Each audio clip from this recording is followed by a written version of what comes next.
A single candle, a vanished woman, and a silence that came too soon. Welcome to Crimson Clues. I am your host, Antonio. Let's grow this mystery-loving community. Tell me where you're watching from. I always look forward to your comments.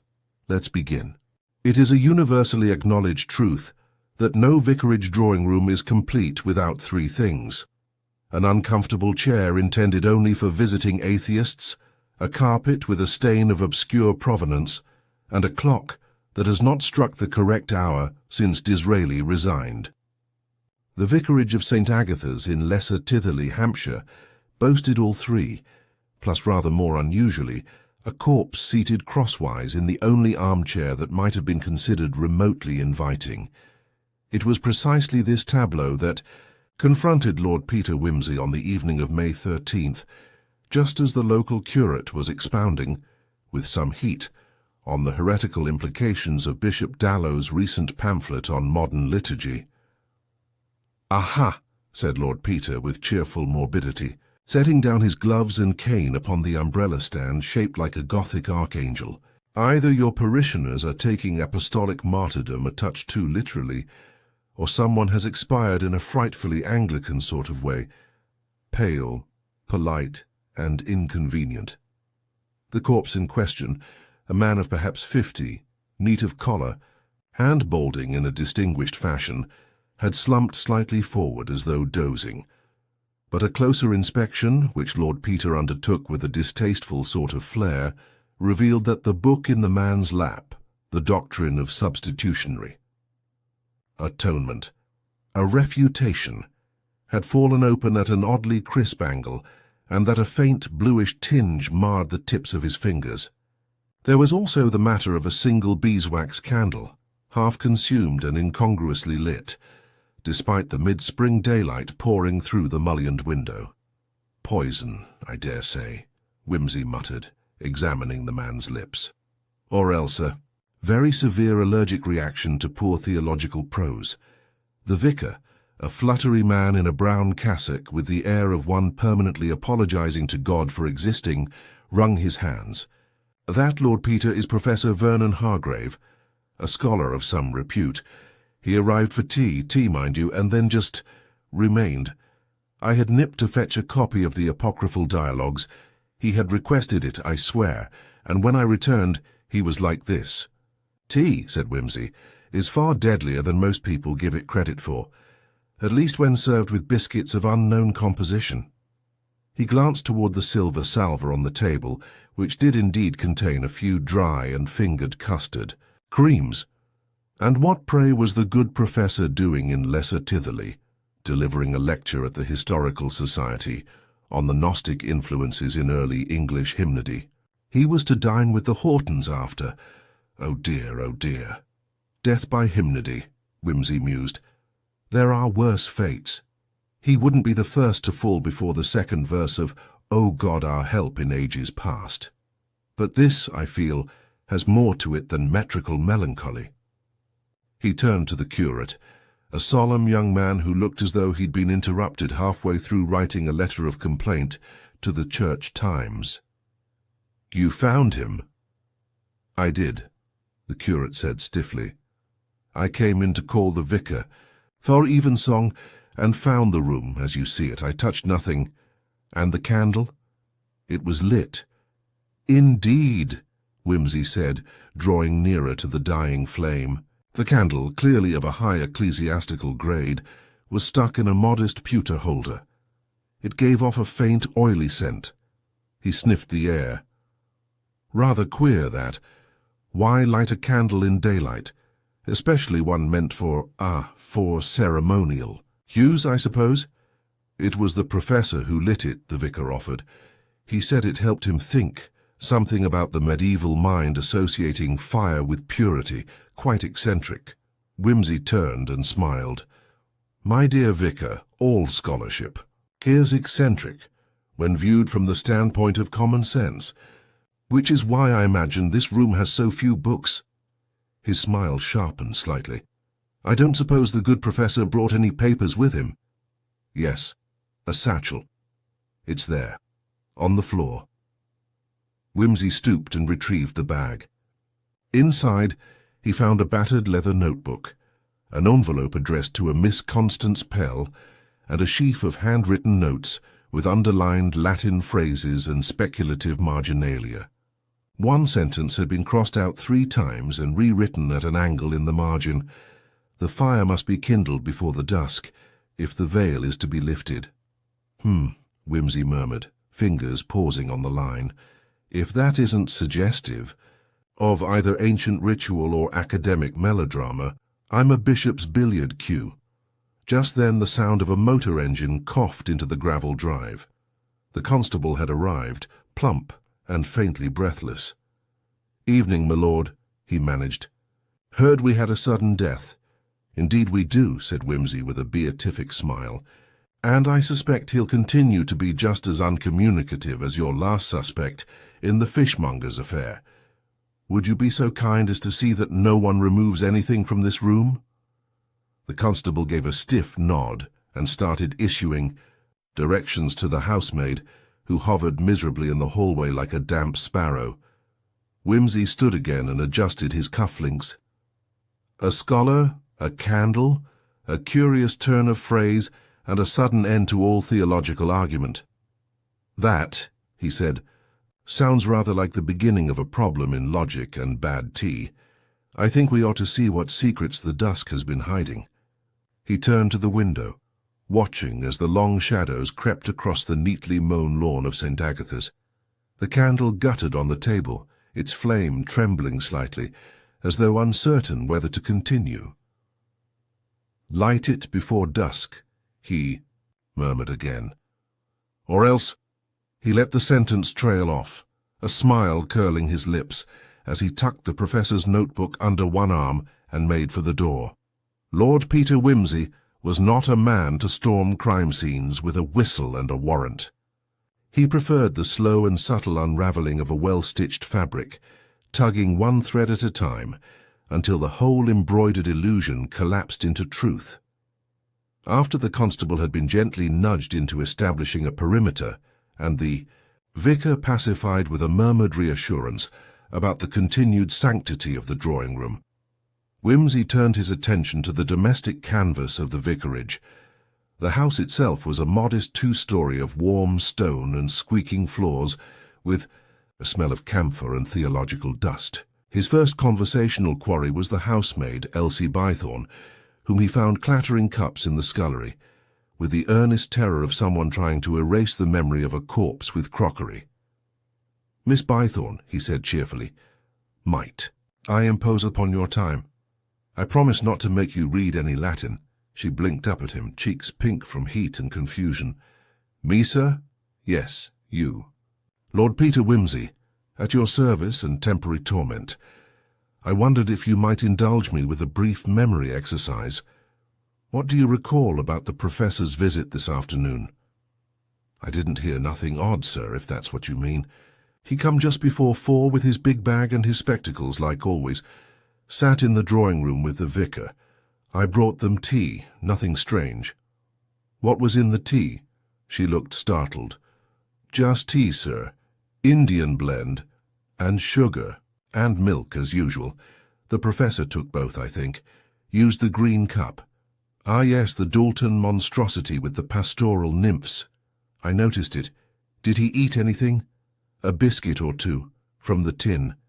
It were fresh today, least I opened it myself this morning. Custard creams." "A man of routine," Wimsey murmured. "And did he say anything peculiar?" she thought. "Only something about candles. He asked if we had any beeswax ones. I said we had the ones from Easter service. So I gave him one from the box in the sideboard. I had to trim it with the kitchen scissors. It was too long for the holder." "Indeed. The candle he lit himself?" "I think so. I left it on the little table for him. I didn't see him light it, but when I went in to fetch the tray it was burning. Not very bright, it was still sunny then." Wimsey inclined his head. "You're being very helpful. Just one more thing. Who else knew he was coming?" "Everyone, sir. He visits every fortnight in spring. Always gives a lecture at the village hall and comes to talk scripture with the vicar. Did he seem distracted this time? Well, she hesitated, twisting the cloth in her hands. He did ask about Miss Pell. Said was she still staying at the inn.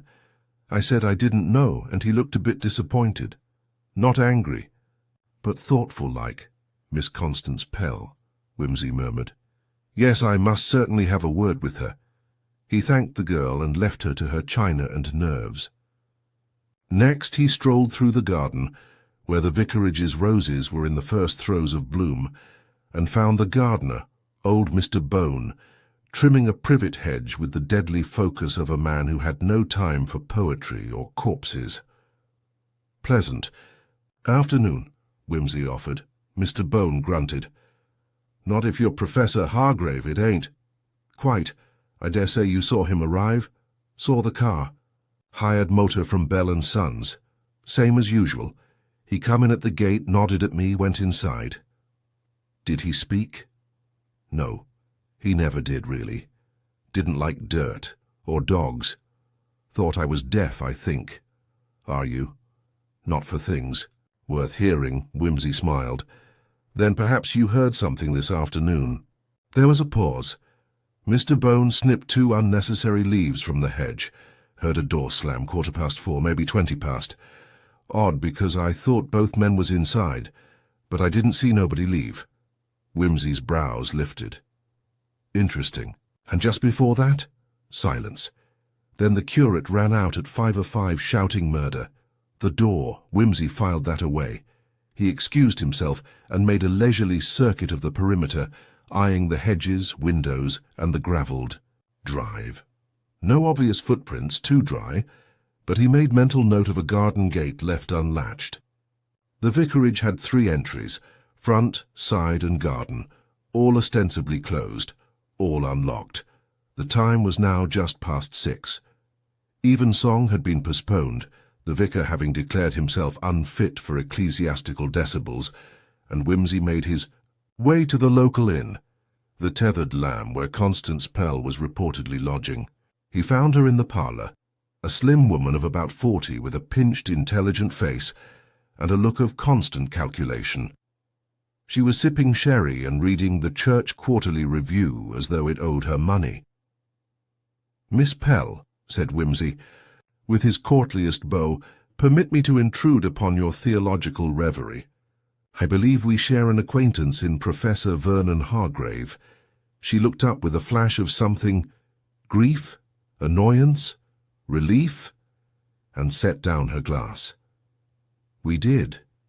Is he—" "Very much past tense, I'm afraid. Died this afternoon. In the vicarage. Sudden, peaceful, suspicious." Her lips parted slightly, then closed. "I see. I suppose I should not be shocked." "Indeed?" he asked lightly. "Most people are. I meant only that Vernon had enemies, not overt ones, perhaps, but rivals. And more than that, he'd made discoveries lately about the Titherley Psalter." "The what, pray?" She glanced around. "A manuscript, medieval, uncatalogued until last year. Vernon believed it might prove a long-standing theory of his, that certain pre-Reformation hymns contained coded liturgical rebukes. He said it would shake Anglican scholarship." "Good Lord," Wimsey murmured, "a deadly footnote." She shook her head. "You jest, but I tell you, he'd grown paranoid. He was convinced someone had tampered with the Psalter at the archive. That bits were missing." "Do you think they were?" She hesitated. "I think he wanted them to be." "And you, Miss Pell, were you involved?" "We were once engaged," she said evenly. "Years ago.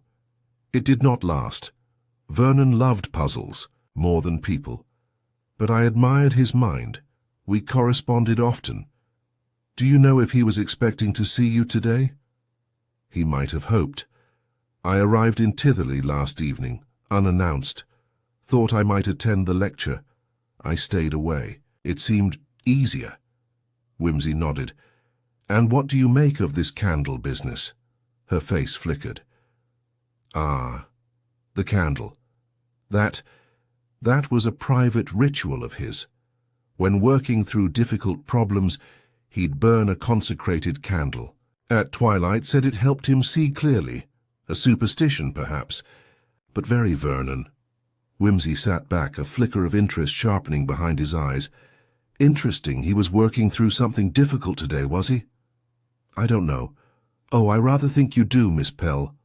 But she did not answer. Instead, she looked toward the window, where the last gold of day slid toward the hills, and said very softly, "If Vernon died before dusk, then he never found his answer." And Wimsey, rising with a murmur of thanks, thought privately that she was quite wrong. Vernon had found an answer. It was now up to him to find the question. Lord Peter Wimsey was not, as Bunter once observed, a man to be hurried by either scandal or rigor mortis. His was the gait of a gentleman mathematician, content to let the equation reveal itself in its own sweet time. That evening, back in the study at the vicarage, now respectfully devoid of both corpse and clergy, he stood staring at the candle stub in its pewter base, with the mild curiosity of a man considering the correct fork for oysters.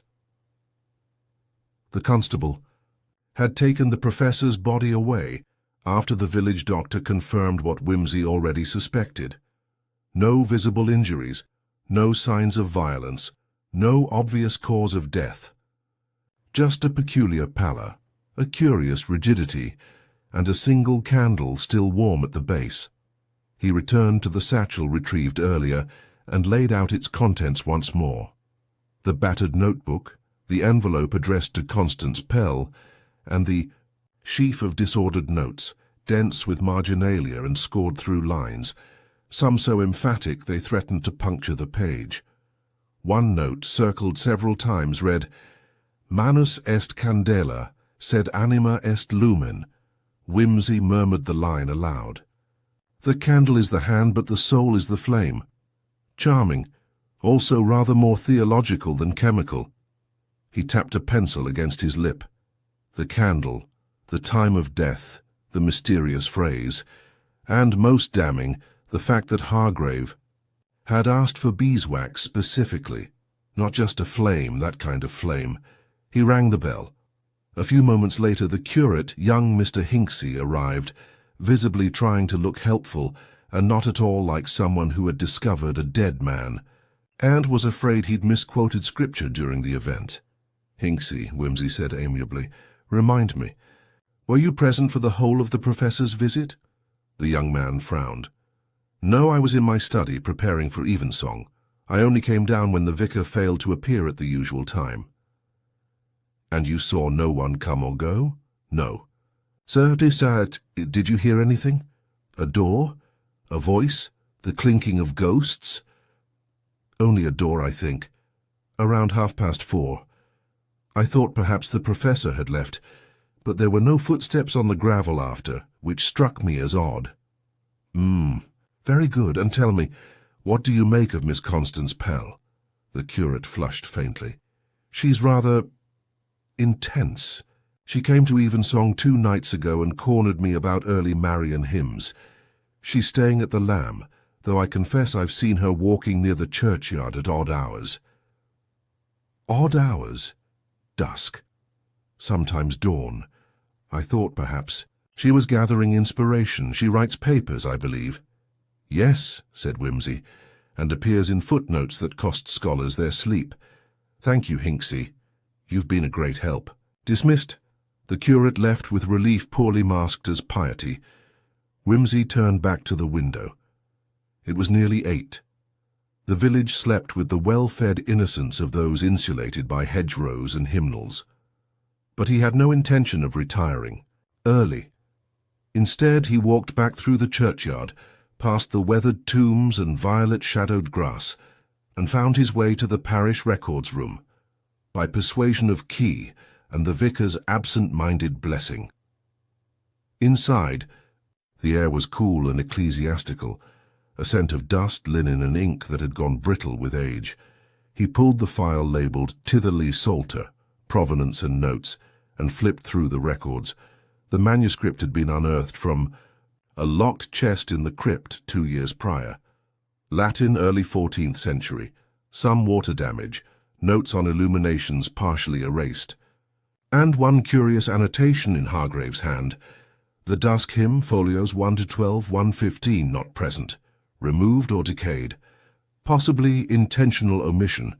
Consult Pell's 1912 notes on fire sermon variants. Missing pages, Wimsey whispered. Removed pages. What is it about Dusk that makes clever people do stupid things? There was no record of who handled the Psalter last, but tucked inside the folder was a photocopy of a partial translation, the last surviving line of the missing hymn, barely legible in Latin.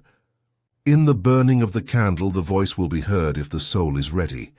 Now he was beginning to feel the shape of it, superstition disguised as scholarship, a ritual, a performance, no. Wimsey did not believe in magic, but he did believe in the mind's power to deceive itself. And Hargrave, puffed up with academia and lonely obsession, might well have believed in the whispering powers of a medieval verse. Back at the inn, the innkeeper's daughter, a keen-nosed girl of perhaps 16, confirmed that Miss Pell had gone out just before sunset. She said she fancied a walk, she offered, but she weren't in no walking shoes. Had a parcel with her, too. Wrapped. Jup smallish, like a bottle, maybe. Did she return? Not yet. Wimsey nodded, tossed a coin in the tip jar, and stepped into the night. The fields between the inn and the vicarage lay under a thickening blue dusk. Trees cast long, knotted shadows, and somewhere an owl interrogated the silence with its melancholy cry. As he passed the lich gate, Wimsey saw her. Constance Pell was kneeling by a moss-covered headstone, the faint orange glow of a candle lighting her face. She did not startle when he approached. "I thought it might be you," she said softly. "Do tend to appear inconveniently," he said. "You've brought your own flame to the party, I see." "I always do. Vernon," he believed the dusk was symbolic. The threshold, light and shadow meeting. And if the soul was right, he thought you could hear truth then. Did he hear it? Wimsey asked. She looked away. "I don't know." "You went to the vicarage this afternoon." That made her flinch. "You have no proof." "I have. Old Mr. Bone, who heard a door, and a young man with ears sharper than his manners. You were seen, the candle. He didn't light it alone." Constance stood. "I didn't kill him." "Did you bring him something?" A pause. "Yes," she said. "A vial. Of a compound. Nothing lethal. Something to heighten perception. He asked me to. It's used by certain Eastern monks." Wimsey's voice was very quiet. "Peyote, mescaline?" "Something akin to that, only in minuscule dose. He wanted to try it while reading the translation. He thought it might open the mind." "And did he take it?" She nodded.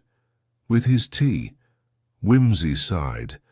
"Miss Pell, you gave a man of unstable temperament a psychoactive, and left him alone in a room with a candle and a fragment of medieval mysticism. What did you think would happen?" "I thought he'd find peace. Instead, he found silence." She turned away, tears brimming. "You'll tell the constable?" He shook his head slowly. "Not tonight. There's more yet to understand." She looked back at him, surprised. "Why?" "Because murder," said Wimsey, "is not always malice. Sometimes it is the slow collapse of reason under the weight of longing. And I do not think you meant for him to die." She looked at him, eyes wide with gratitude and grief, but he had already turned back toward the church, and as he walked he thought, the candle had burned before dusk, yes. But what flame had burned in Vernon Hargrave before that? And who, really, had kindled it? He would find the match. He always did. Lord Peter Wimsey was not a stranger to tragedy, not the raw, operatic kind that spilled blood on tiled floors, but the quiet sort, laced with intellect and the slow disintegration of the Mind. It was that latter, more insidious form he suspected had crept into the study at the vicarage that day, cloaked in beeswax smoke and illuminated by the dying light of an April dusk. The morning after his twilight encounter with Constance Pell dawned pale and moist, as though the sky itself disapproved of unnecessary drama. Wimsey, having fortified himself with a breakfast of kidney and kedgeree at the Tethered Lamb, returned to the vicarage to begin the business of reconstructing a death not by violence but perhaps by philosophical overreach. The constable greeted him at the gate, cap in hand and bearing a look of pained confusion. "Morning, my lord." Dr. Prowse sent over his preliminary notes. No bruises, no trauma, no clear poison, nothing. "Ah," said Wimsey with mock solemnity. "A death by conviction, perhaps, or candlelight. Any mention of blood work?" "Samples sent to Southampton. May take a few days. Excellent, time enough for speculation to ferment. Tell me, was the tea set examined?" "Taken in for testing, yes, but it all looked ordinary." Wimsey inclined his head. "Ordinary, like tragedy. Very well. Do keep an eye on Miss Pell, not with suspicion, more the way a cat watches a rocking chair." Inside the vicarage, the study had been reluctantly restored to order, though the chair where Hargrave had died remained conspicuously unoccupied. The beeswax candle, now a hardened stub, had been wrapped and removed for examination. Wimsey, however, had already turned his attention to something far less glamorous, the carpet. He knelt beside it now, pressing his fingers into the wool and peering at the weave. After a moment, he retrieved a small object from the edge where the carpet met the skirting board, a sliver of glass, perhaps from a broken ampule or delicate vial. He stood and slipped the shard into his pocket. Bunter, summoned from London. The night before, arrived promptly at 10:30 with a fresh suit, a discreet camera and the day's Times. Wimsey accepted the latter, glanced at the headlines and then said, "My dear Bunter, what do you know about mescaline?" Bunter, who had once catalogued a marquis's recreational library during an awkward summer in Tangier, did not miss a beat. "The psychoactive derived from the peyote cactus, my lord. Common among indigenous rituals, also of interest to certain circles of poetic mystics and German theologians in the early 20th century. Then our dear professor was either attempting to contact God or one of his more obscure secretaries." He passed Bunter the sheaf of Hargrave's handwritten notes. "Photograph each page.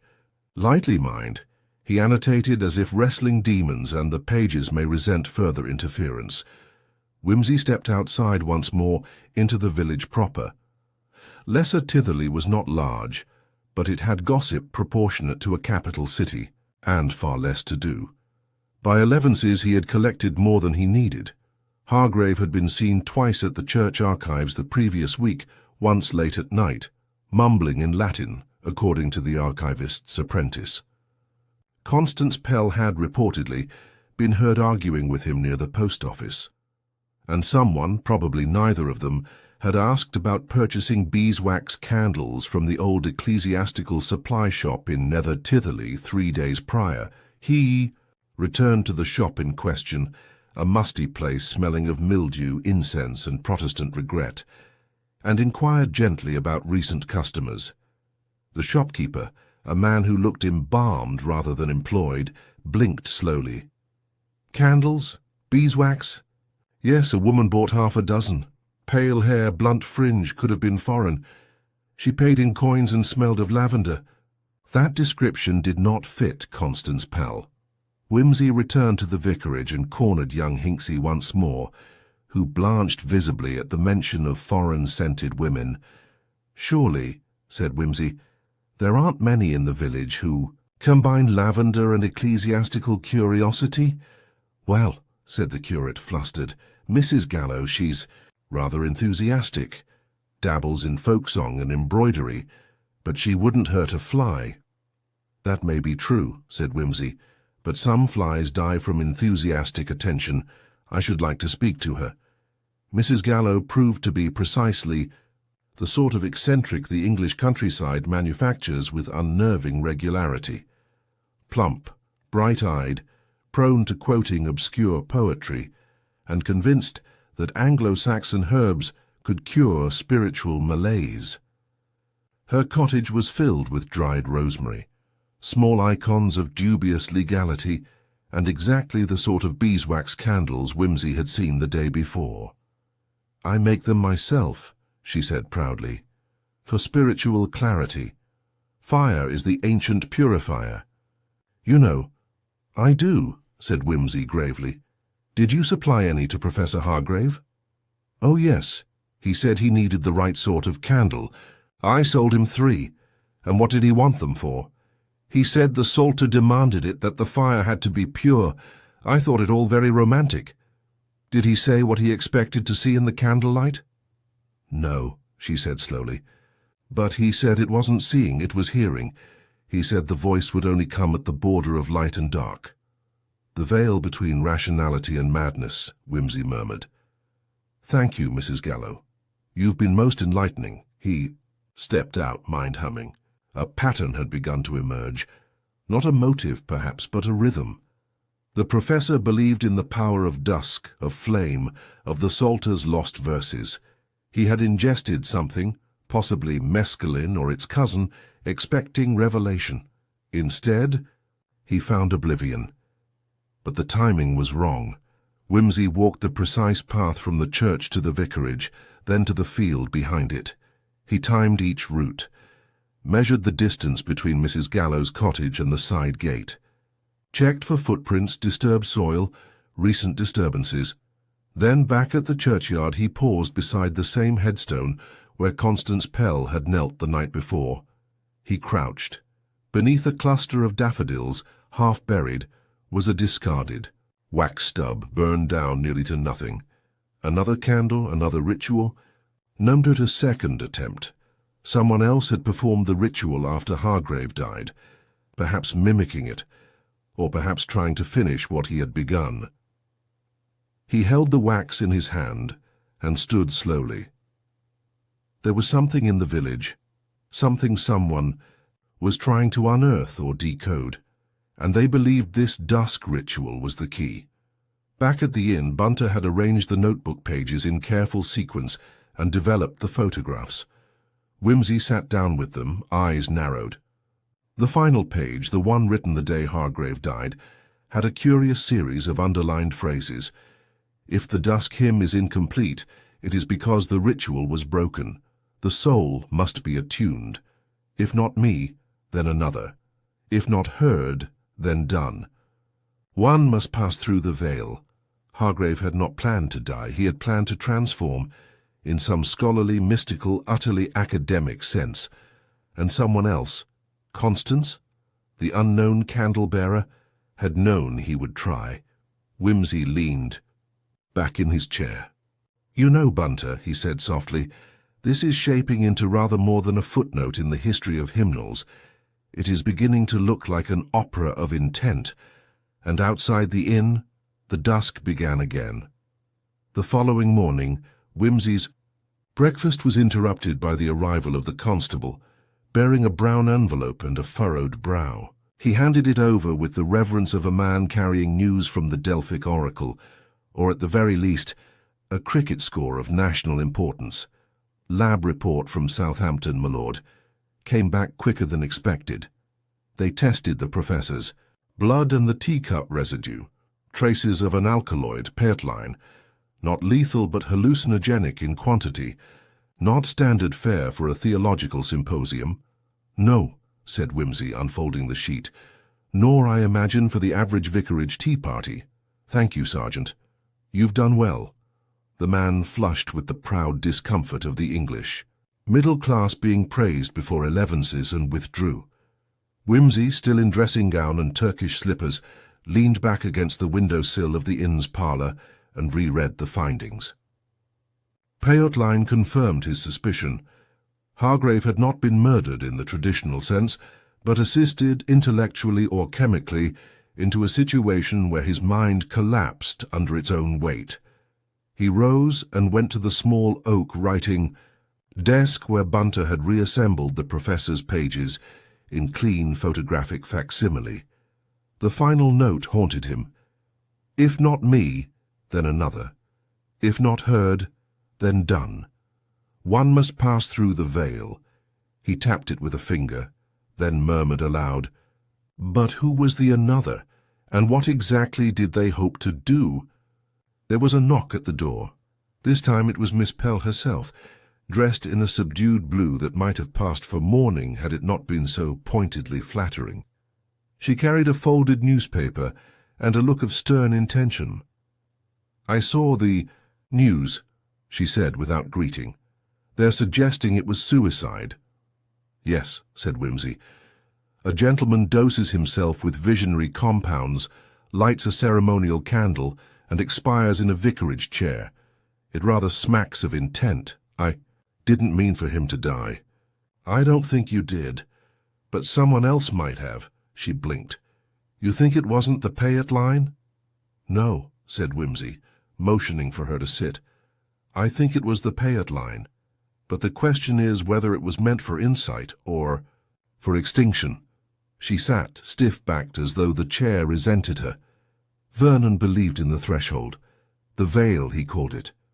He said the Psalter's hymn described a ritual of auditory revelation, that if the conditions were right, you could hear a true voice, one unfiltered by logic or ego.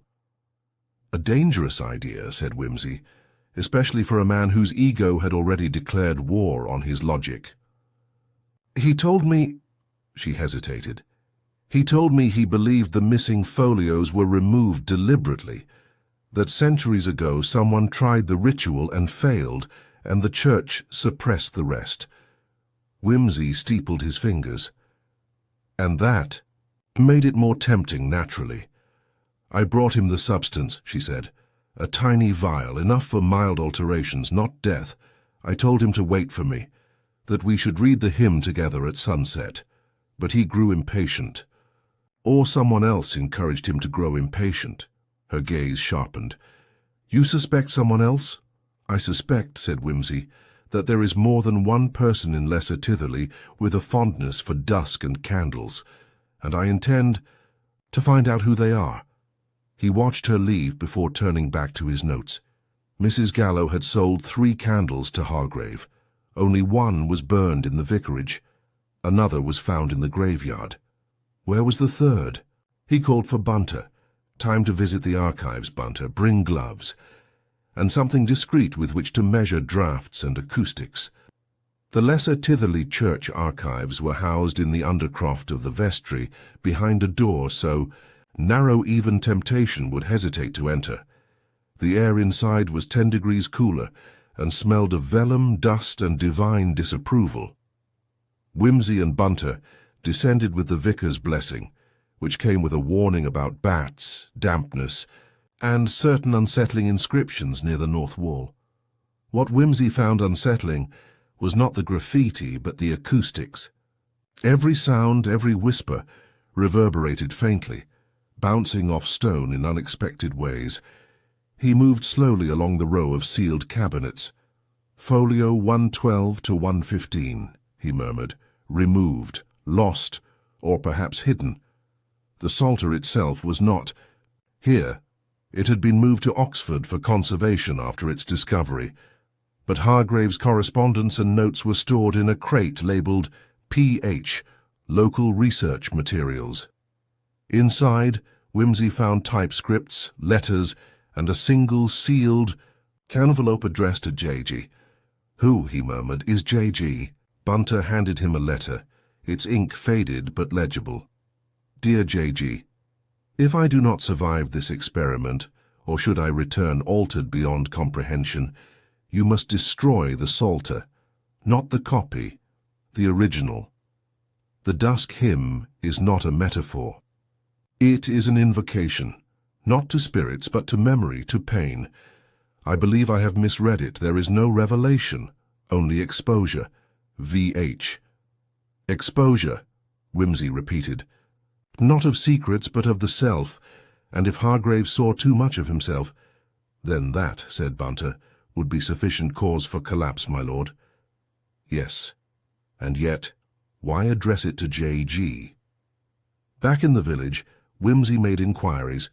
There was only one person with those initials, Jonathan Gellibrand, an eccentric bookseller and former deacon who lived in a crumbling manor outside the village, surrounded by dusty tomes and the conviction that every modern theologian was a coward. Wimsey paid him a visit. Gellibrand greeted him at the door in a waistcoat stained with ink and a gaze that shimmered with half-suppressed disdain. "You knew Vernon Hargrave," Wimsey said without preamble. "I did," the man replied. "He was brilliant and a fool, thought he could cheat history. By invoking it, by resurrecting it." Wimsey held out the letter. Gellibrand read it, said nothing for a long time, then finally murmured, "He asked me to stop him. I didn't. I thought he was being melodramatic. Was it you who went to the vicarage that day?" "No, I hadn't spoken to him in weeks. He said he was close to something pure. I told him purity was a myth. He said myths were useful. Did you give him the payout line?" "No, I refused. He must have found someone else." "He did." "Miss Pell." Gellibrand made a noise that could have been approval or grief. "Then she loved him more than she understood him." Wimsey stood. "And someone else in the village. Loves secrets more than either of them." He left Gellibrand to his melancholy and returned to the path that curved around the rear of the church. The shadows were lengthening. Again dusk approached, and for the second time he saw someone kneeling by a grave. This time it was not Constance Pell.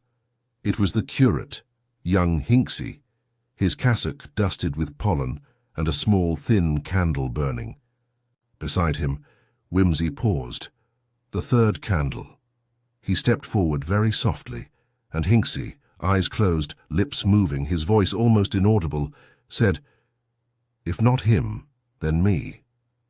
Wimsey's heart dropped like a stone into water. So that was it. The ritual had not ended with Hargrave. Someone had believed it had to continue. For a long moment, Wimsey remained still, watching the young curate murmuring over the candle. The grave before him was anonymous, a moss-choked slab without name or date, the kind beloved by local superstition and imaginative schoolboys.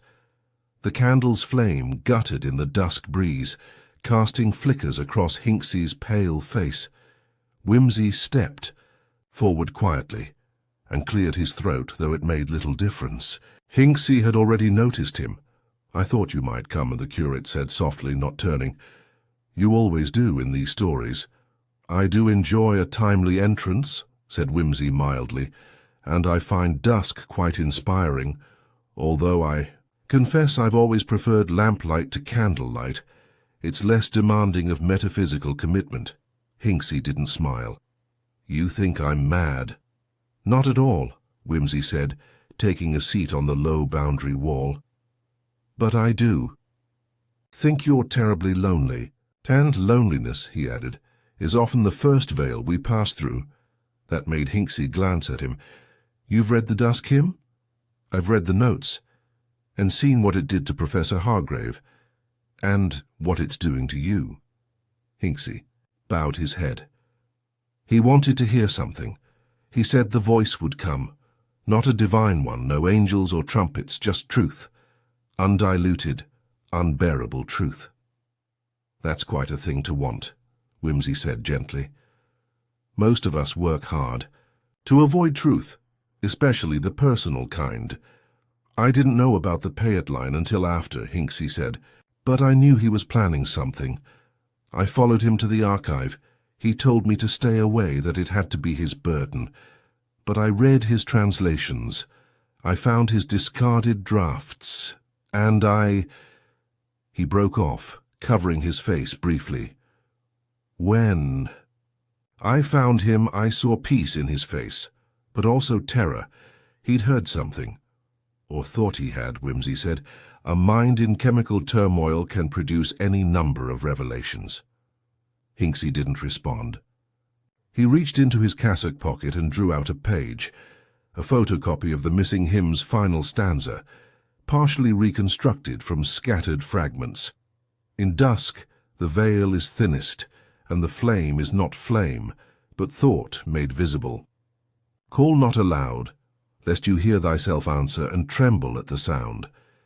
Wimsey took it delicately as though it might ignite in his hands. The veil is thinnest, he repeated. Rather like the membrane between reason and madness, I think. Hincksy nodded. I didn't kill him, Lord Peter, but I do believe he died seeking something I also need. And what is that, Mr. Hincksy? Clarity, he said. Certainty. Wimsey rose and blew out the candle. Hincksy flinched. Clarity, said Wimsey, does not come from rituals or altered states. It comes from grief, endured honestly. And from truth, yes, but truth seen in the daylight, not summoned at dusk like a ghost.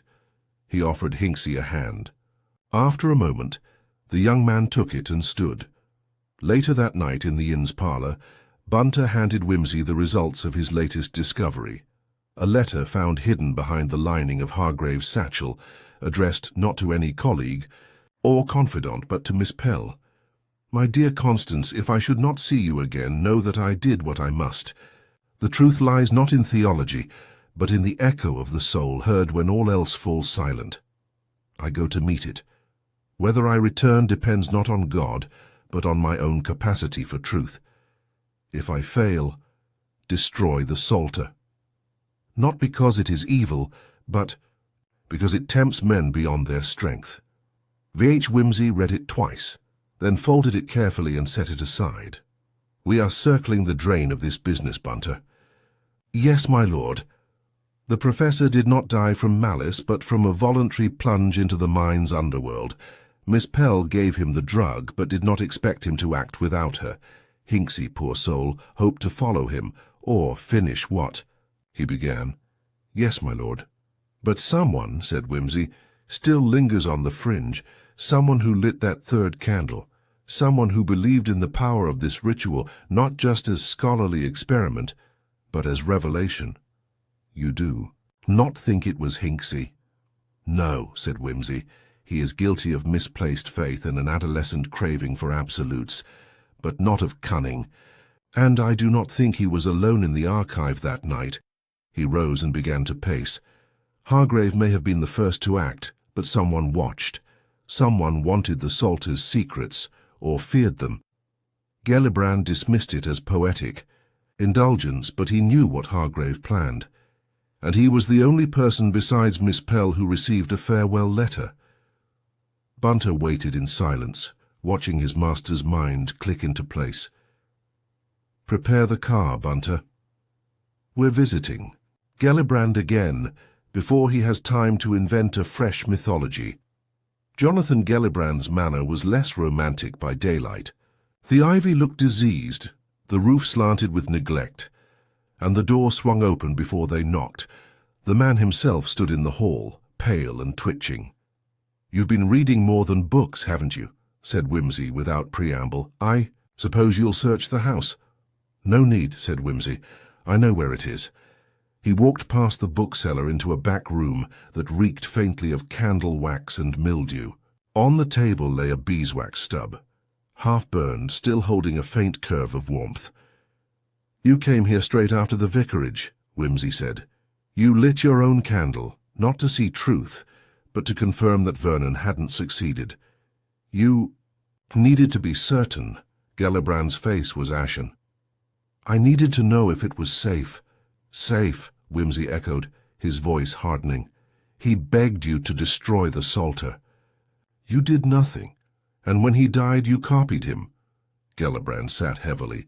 He said the hymn could unlock something buried.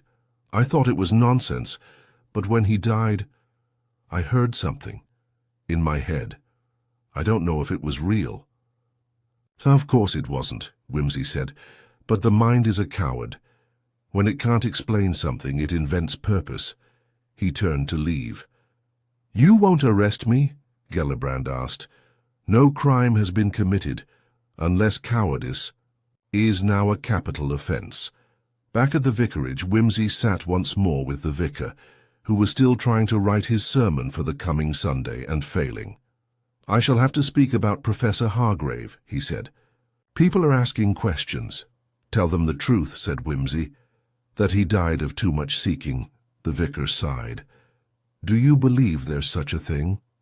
"Of course," said Wimsey. "The human mind is not made for perfect knowledge. It thrives on ambiguity. The candle was never meant to illuminate the truth. It was meant to remind us we cannot hold it all at once." He rose and shook the vicar's hand. "And if any of your parishioners begin burning things at twilight, recommend a good optometrist or a weekend at the seaside." That night, Wimsey stood alone in the churchyard where it had all begun. The grave was still unmarked, the grass undisturbed. He lit a match, not for ritual but for a cigarette, and let it burn down. In the end, the veil had not been lifted. It had simply reminded them all that some doors once opened do not lead out but in, and inside it is very easy to get lost. The morning after his visit to Gellibrand, Wimsey sat beneath a parasol in the garden of the Tethered Lamb, sipping black coffee and scribbling absently in a notebook that already bore the scars of considerable mental attrition. It had rained during the night, not heavily, but in that soft, persistent way that left everything damp and vaguely accusatory. The village looked scrubbed raw, its hedgerows weeping gently, and the church spire still wrapped in a shawl of mist. Bunter stood nearby reading the Times, and looking, as always, unflappably metropolitan. Wimsey tapped his pencil twice against his chin and finally said, "We are missing something." "Yes, my lord. Something small, something absurd, but it will be absurd in precisely the right way. Absurdity is often the herald of revelation. Quite so. Consider this. Hargrave dies believing he is about to experience auditory transcendence. He ingests a controlled hallucinogen, lights a beeswax candle, specifically one of ecclesiastical grade, and dies in a manner so serene it becomes sinister. The initial assumption is that he died alone by choice or miscalculation, but there's a detail, Bunter, a trifling one, and I can't put my finger on it." "Perhaps if you spoke it aloud, my lord?" Wimsey smiled faintly. "Yes. Let's summon the ghost of deduction, shall we?" He began to speak slowly, ticking off each fact like a bead on a rosary. "Hargrave arrives at the vicarage shortly before 4. Tea is served. He is seen alive by the maid around 4:30. At roughly 4:45, a door slams, heard by both the gardener and the curate. The next sighting is by the curate just after 5, when he finds the professor dead." "Yes, my lord. Now, the death is quiet. There are no marks, no signs of a struggle. The candle is burning. The tea contains peyote, but in non-lethal quantity. It is either suicide by intent or a ritual misjudged. Miss Pell admits to supplying the compound, but not administering it. Quite. And Hinksey, young, impressionable Hinksey, is found in the graveyard days later, reenacting the ritual, hoping for truth or peace or both, suggesting emotional instability, not guilt." "Exactly. Gellibrand, meanwhile, receives a letter warning him to destroy the Psalter, and does nothing. Later, he lights his own candle and listens." "So," Bunter said, "you believe someone interfered. A third presence at the vicarage." Wimsey nodded. "That's the detail, that bloody door." Bunter raised an eyebrow. "The slamming?"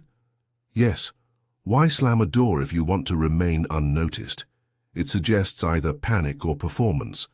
And given the professor was already engaged in a melodrama of his own, one wonders, was someone else trying to interrupt or complete it?"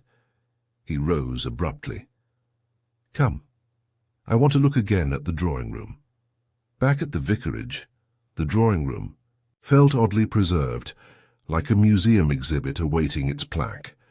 The chair remained empty. The sideboard still bore a faint ring from the teacup. The scent of beeswax had faded, replaced by furniture polish and the faintest trace of camphor.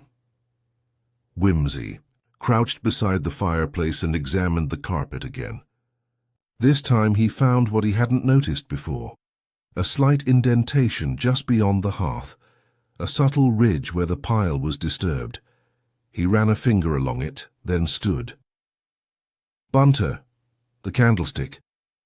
Bunter retrieved it from the evidence box where it had been returned after analysis. Wimsey held it up, inspecting the base, then he smiled. "There it is. My lord?" The candle was moved. Bunter tilted his head. "After the professor's death?" "No. During the moment of ritual. There's wax in the fibers of the rug, but not matching the stub, which means a candle, perhaps an earlier one, was set directly on the floor. Why would anyone do that? To mark a boundary, to complete a circle, or—" Wimsey's voice dropped. "To substitute it." He turned back to the satchel and pulled out Hargrave's notebook. In one of the earlier entries was a sketch, a layout of the vicarage study with symbols marking the cardinal points. He planned a ritualized placement, north, south, east, west. But only one candle was burned in this room, unless another was swapped. Precisely.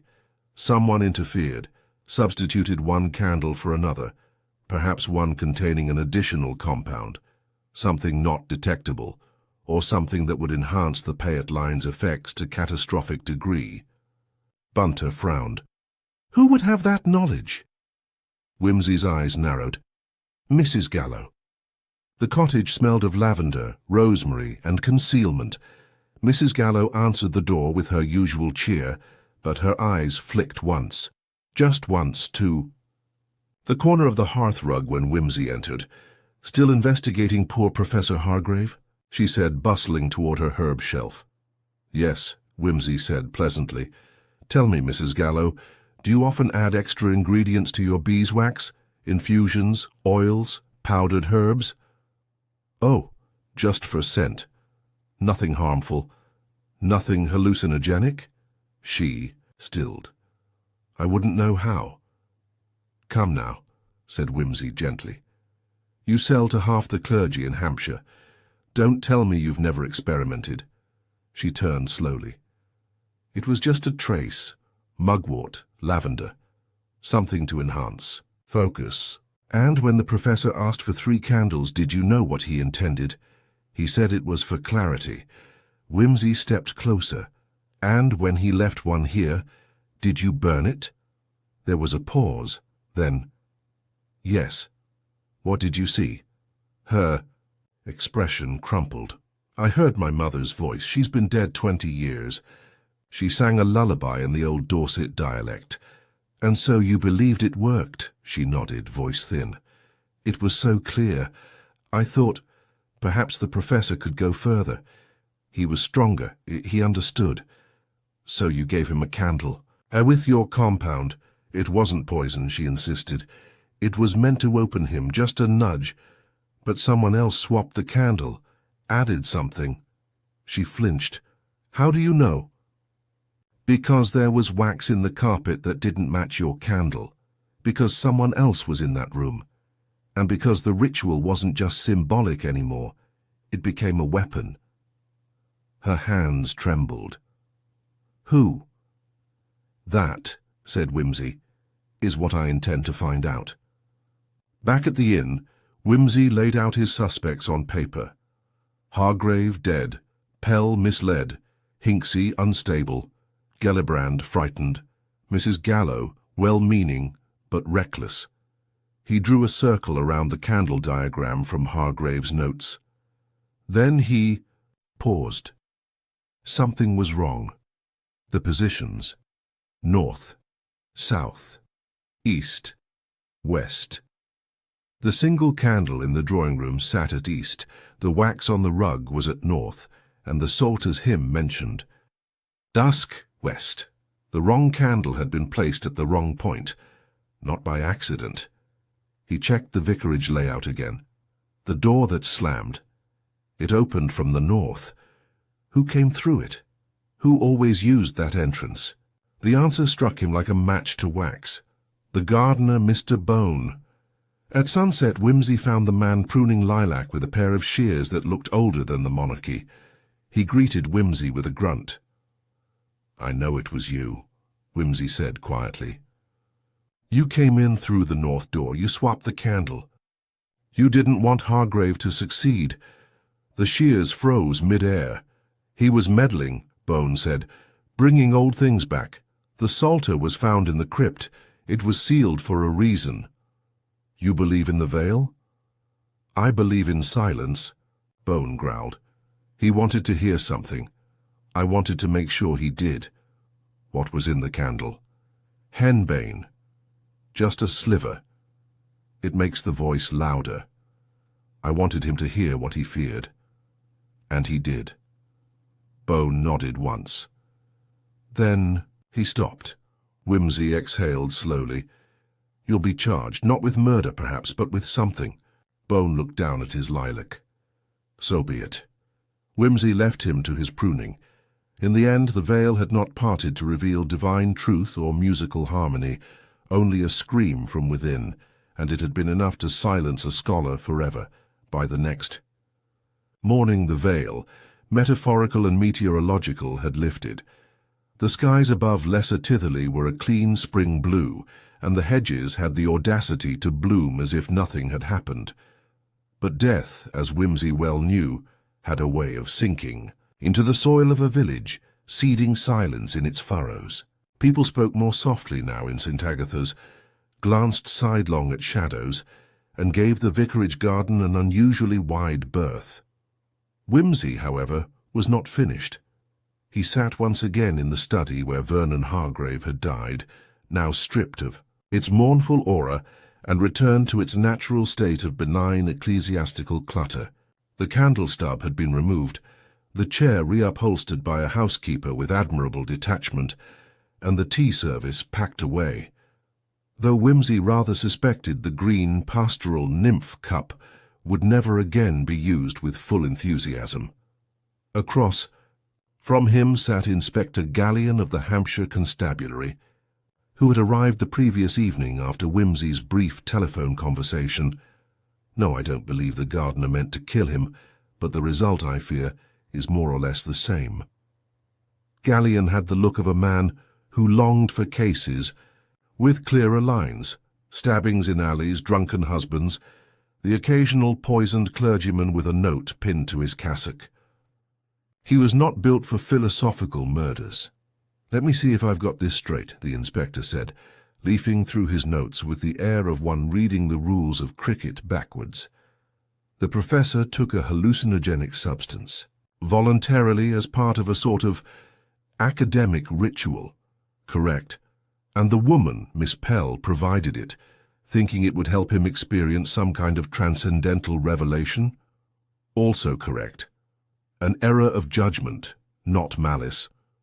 And then the gardener, Bone, entered, having overheard or deduced the plan, and swapped one of the candles for another, laced with something else. Henbane, common in old folk remedies, known to cause auditory hallucinations, terror, even cardiac failure in large enough doses. The trick was not to kill, Inspector. It was to frighten. Bone wanted Hargrave to hear something, to hear too much. Gallion looked up. "Why?" Wimsey spread his hands. He believed Hargrave was meddling with forces best left undisturbed. Not occult forces, mind you, psychological ones. Bone is the kind of man who believes certain truths are better buried. He thought Hargrave's ritual would stir something in others, that it might spread. That the veil between rationality and madness should remain intact. Superstitious? Deeply, but articulate in his own way. His silence was a kind of theology. The inspector leaned back. "So you'd argue it wasn't murder?" "I'd argue," said Wimsey, "that it was something more old-fashioned, moral terrorism. He made Hargrave confront the unbearable. The result was fatal, but the intent was psychological correction. Still a chargeable offence." "Of course," said Wimsey, but not one the courts will understand. Inspector Gallion exhaled. And the others? The curate? Guiltless except of impressionability. Hinksey wanted answers, not death. Gellibrand? A coward, but no more. Mrs. Gallo? Irresponsible. She gave Hargrave the candle compound that primed him for collapse, but not the one that shoved him over the edge. And Miss Pell? Wimsey's face softened. She loved him in the brittle academic way of people who exchange footnotes more easily than confessions. She wanted to share his moment of truth. He went ahead without her. The tragedy lies not in her action, but in her absence. The inspector scratched his head. You've a neat way of making murder sound like a parable. It is, often, said Wimsey, a parable of weakness, of misread intentions, and in this case of one man's obsession with hearing something unhearable. He stood. You'll find bones still in his garden. He has not run. He believes the earth will judge him fairly. Gallion gathered his things, still looking faintly overwhelmed. What will you do now, Lord Peter? Leave. I've no more business with ghosts. That afternoon, Wimsey returned to the inn, packed his cases with his usual fastidious disinterest, and joined Bunter for a final walk around the village. It was one of those aimless meanders that never claims a destination, through fields blushed with wild mustard, past the cricket pitch, around the rear of St. Agatha's where the graveyard baked under the sun. They paused at the anonymous stone, where both Hinksey and Miss Pell had conducted their respective rituals. She's leaving tomorrow, Bunter remarked quietly. Miss Pell? Yes, my lord. She mentioned it to Mrs. Harrow at the inn, said she would go to Cambridge, teach, archive manuscripts, quiet things. Wimsey nodded. She has seen enough of the dangerous kind. They stood in silence a moment longer, then turned back toward the road. The village was resuming its rhythm. The butcher was barking prices into the morning air, a child was crying over a scraped knee, and the postmistress's wireless crackled with the weather from Portsmouth. Life, as it does, moved on, never forgetting, but never quite holding still. Indeed. The railway carriage. Wimsey leaned his head against the window as fields blurred past. Bunter, as ever, read quietly opposite. Did you believe it, Bunter? He said after a time. That there's a veil we may pass through if the candle burns just right. I believe, Bunter said carefully, that the mind is capable of many things, especially when it is lonely. Wimsey closed his eyes. He heard something, Bunter. Whether it was truth or terror we shall never know. No, my lord. But I wonder, Wimsey murmured, whether it would have been different had someone sat with him, not as a witness, not as an observer, just there. He said no more, and the train rattled on, carrying them away from Lesser Titherley and its silent church, its vicarage of candles and shadows, and one man's fatal desire to hear what should not be spoken. At dusk, in a cottage somewhere, a candle guttered in its holder and went out. No one noticed, no one listened, and perhaps that in the end was the kindest thing of all. The train had barely left the Hampshire countryside behind when a note was pushed beneath Wimsey's carriage door at the Winchester stop. A curious occurrence, not least because very few people outside of Bunter and one beleaguered inspector, Gallion, knew of his travel plans. The envelope was plain, the handwriting spare and precise, and it bore no return address.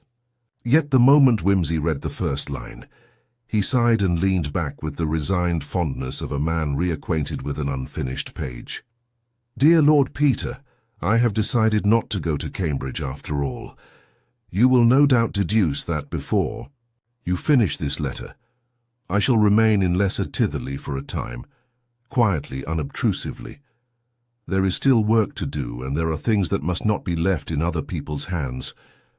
I have requested access to the remaining Hargrave. Notes and believe there may be a safer path to understanding his intentions, a rational one, You may call it arrogance, but I prefer the term completeness. I will not light a candle, not again. Yours, C.P. Wimsey folded the note carefully and slid it into his breast pocket, then opened his notebook and made a mark, beside a name already underlined twice, Constance Pell. Changed her mind, my lord? Hunter inquired without looking up from his book. She's staying, Wimsey replied. Indeed. Wimsey drummed his fingers against the armrest. There is a peculiar kind of courage, Bunter, found only in scholars who have touched the edge of madness and still want to file the footnotes. Yes, my lord. I believe it's called tenure. He chuckled, but the amusement faded quickly.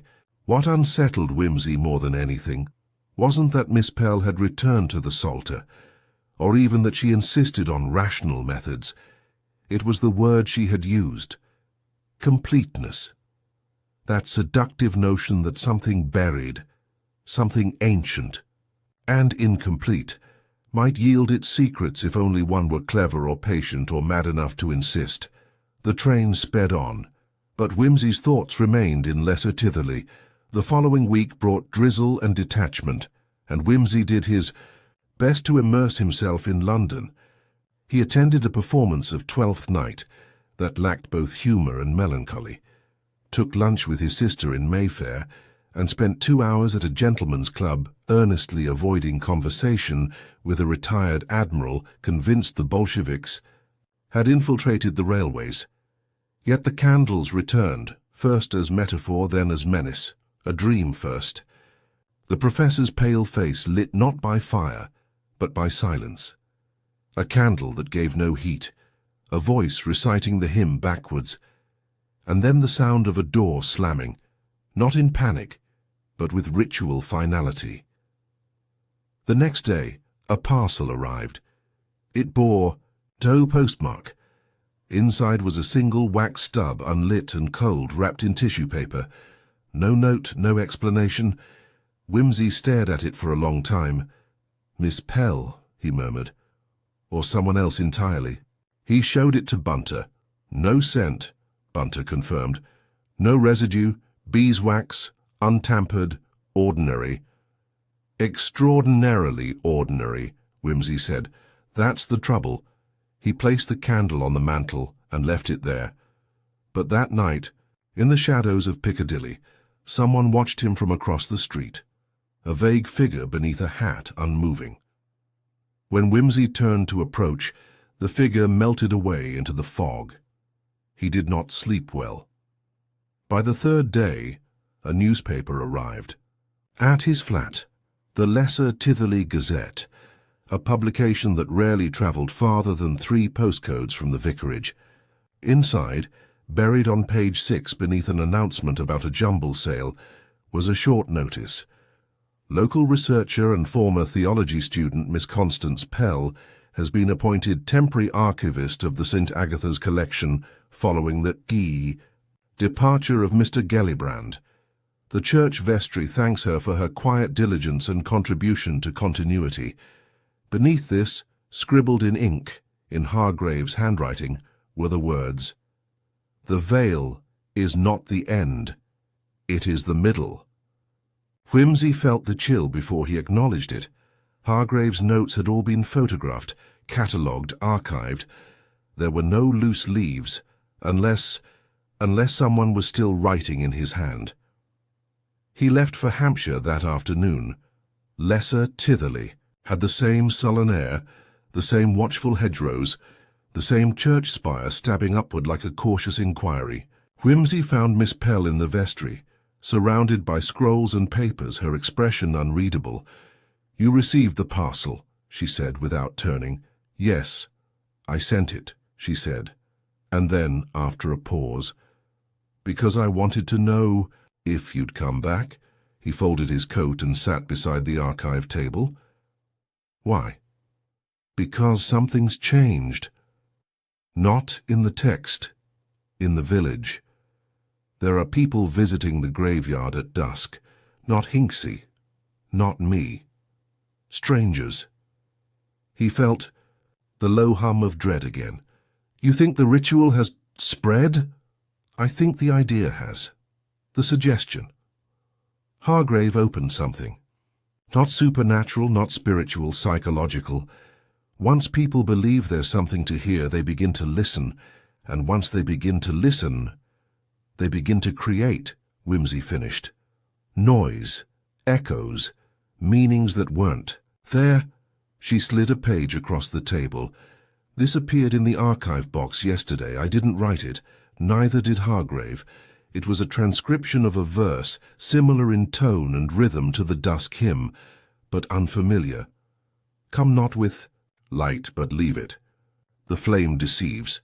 What burns in you is not the candle, but what you fear to say aloud. Forgery, he asked, or contagion? Outside, the bells of St. Agatha's tolled the hour, 3 times, but it was 2 o'clock. Miss Pell turned to him, her voice low. They're recreating the ritual, piece by piece, not out of faith, but out of hunger. Wimsey stood very slowly. Then it's no longer about Hargrave. No, she said, it's about everyone else. That evening they stood in the churchyard together as dusk fell. A faint mist curled around the gravestones. Somewhere beyond the trees, a shape moved. Another figure joined, then a third. No one spoke. But they carried candles, and each flame flickered differently. Wimsey lit nothing. He only watched. What do we do? Miss Pell whispered. We name it, Wimsey said. We don't mystify it, we explain it. We take away its poetry. She nodded once. Do you believe, she asked, that the veil is truly thinnest at dusk? No, said Wimsey, eyes on the growing crowd. But I believe people are. The candle flames flared once, then went still, and the village waited, as it always had, for someone to speak the first word. The wind changed as the last candle was lit. Wimsey felt it first as a hush, as if the village itself were holding its breath, not in reverence but in dreadful anticipation. The figures gathered in the graveyard stood motionless, their wax tapers glowing pale against the evening's bruised dark sky. He counted them silently. 11. Some he recognized. Mr. Bones' daughter, the baker's boy, even the landlord, from the tethered lamb, all clasping their flames as if participating in some unspoken rite. Others were strangers, faces flickering into view before disappearing behind the curtain of mist that had settled like a prayer shawl across the gravestones. Miss Pell stood beside him, arms folded tightly, her eyes never straying from the circle that had wordlessly formed around the oldest grave, the unmarked stone that had become Hargrave's unofficial cenotaph. It had no name, no date, but everyone in Lesser Titherley now knew exactly which patch of earth it was. I don't understand, she whispered. What are they waiting for? Nothing, said Wimsey, his voice barely audible, and that's what makes it dangerous. This is no longer a ritual. It's a performance. The audience is the act. The veil doesn't exist. They're creating it out of shared silence. A child dropped her candle. It landed on the wet grass with a faint hiss. No one moved. Miss Pell's jaw tightened. You have to say something. I will, Wimsey murmured. But not yet. He stepped forward slowly, hands in his coat pockets, his gaze soft but steady. The circle parted around him like reeds around a boat, uncertain whether to embrace or resist. In the center, the candles flickered in near-perfect synchrony. 2, perfectly perhaps. He stooped, picked up one, and turned to face the gathering. You are all very quiet, he said at last, remarkably so. And you've all come to this place, this stone, this hour, for reasons none of you will explain. Someone shifted uncomfortably near the back. No one else spoke. I do admire a good mystery, he continued. But this isn't one. It only feels like it is. Professor Hargrave was a scholar, not a priest. He chased ideas, not revelations. And what killed him wasn't faith or truth. It was expectation. He held up the candle. This is wax and wick. Nothing more. It doesn't speak, it doesn't summon, it burns. and when it burns, it consumes. That's all. A woman near the front, middle-aged, with a tartan scarf and eyes rimmed with red, stepped forward. But he heard something, that's what they say.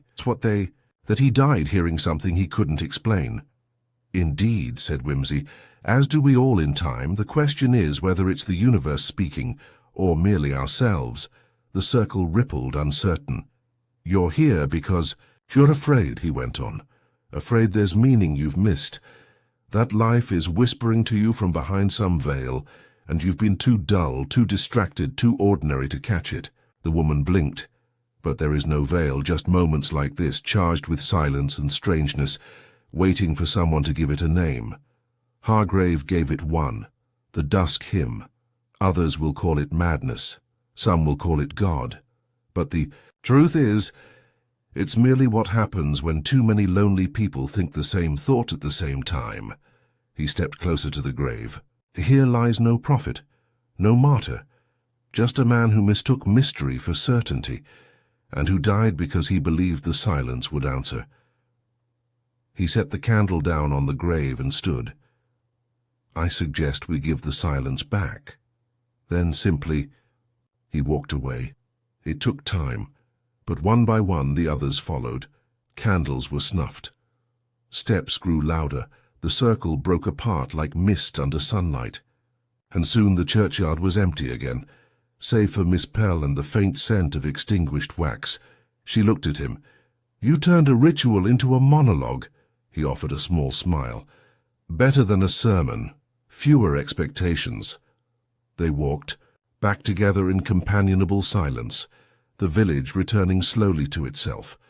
From a window in the inn, someone played a violin, tentative but real. No hymns, no chants, just notes. In the parlour, Bunter waited with a cup of tea and a newspaper. He raised an eyebrow. All quiet? He asked. Unnervingly so, said Wimsey. We have extinguished the idea, not the impulse, but that will have to do. Bunter passed him the newspaper. A letter arrived by post, from Gellibrand. Rather contrite. Wimsey read it quickly. Lord Peter, I destroyed the last translation. You were right. It was a lens, not a lamp. And when looked through too long, it distorted more than it revealed. I have no taste left for the dusk. I've returned to gardening. Real gardening. With tulips. Yours, J.G. He folded the letter, then stared for a long time at the candle Miss Pell had sent, still unlit, still mute, resting on the mantel. I think, he said at last, we ought to return it. To Miss Pell? Bunter asked. To the vestry, or the archive. Let it go to sleep among the other relics where it belongs. 2 days later, Wimsey and Miss Pell stood once more in the vestry of St. Agatha's, where the Psalter now lay locked in its case, conserved, annotated, safely removed from the world of lit candles and whispered revelations. She placed the unused wax beside it. There was no ceremony, no words, only the click of glass as the case was shut again. I'm staying, she said, not to pursue it, but to contain it. You'll do it better than most, he said. She studied him. You never lit one, did you? No. Didn't you want to hear it? He met her gaze. I already had. She looked away. What did it say? That it wasn't the candle that frightened Hargrave, Wimsey said. It was the possibility that it might not say anything at all. She nodded once, and then they parted. No promise, no farewell. Just a quiet understanding that whatever had passed between them, and between the village and the vale, had now passed on. Back in London, Wimsey resumed his usual life. Dinners, lectures, bookshops, bunters, coffee and unread correspondence. But sometimes at dusk, he would pause beside the window and watch the light dim, measuring the silence not with fear, but with clarity. The veil had not lifted. It had simply thinned, briefly, letting in just enough of the dark to remind them all that there are some truths which are not written, not sung, not whispered, only endured, and the candle that burned before dusk would remain, unlit, unspoken of, and at last understood. It was a full fortnight before Lord Peter Wimsey received the telegram from Inspector Gallion. He read it in the sunlight-drenched conservatory of his London flat, slippers on, Bach playing faintly in the background, and Bunter bringing in a plate of madeleines that would have made Proust weep. Case concluded. Bone charged with criminal.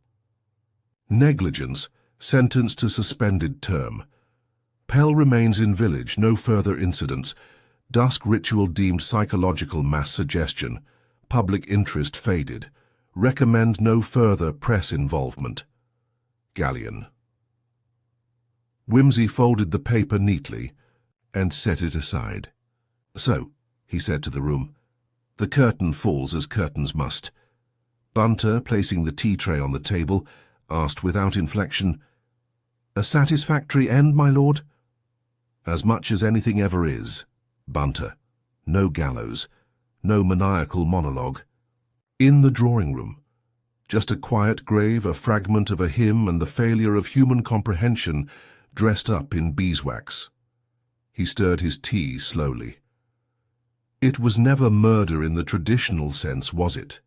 Hargrave died not from the gardener's malice, nor from Miss Pell's misplaced trust, but from that most treacherous of urges, an intellectual's desire for ultimate truth.